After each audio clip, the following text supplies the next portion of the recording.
Good evening. My name is David Sadler, and this is my presentation on foundations of business communication.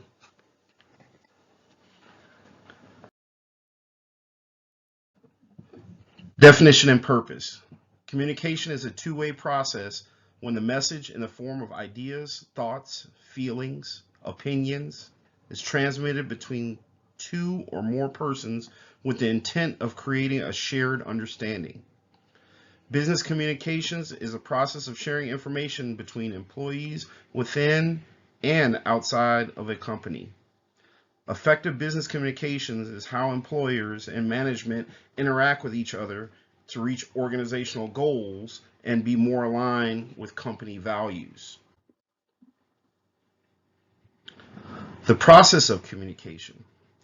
Communication is a dynamic process that begins with the conceptualizing of ideas by the sender, who then transmits the message through a channel to the receiver, who in turn gives the feedback in the form of some message or signal within the given time frame.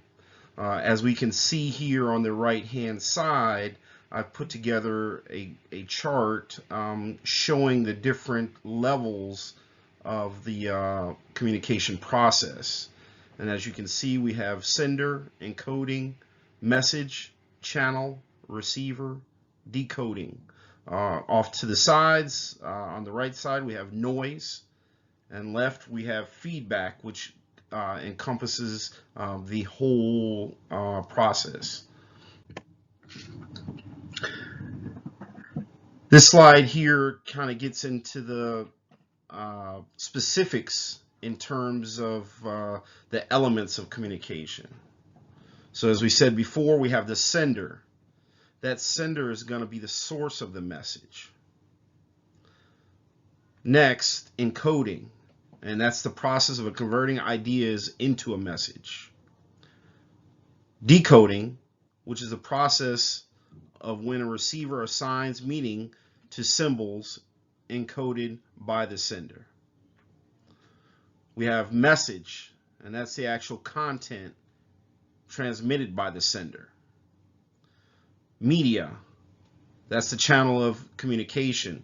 So whether that be face-to-face, whether it be an email, it's just a method that you choose to deliver that information. Next, we have the receiver. The receiver is the person who receives the message. Pretty self-explanatory. The response.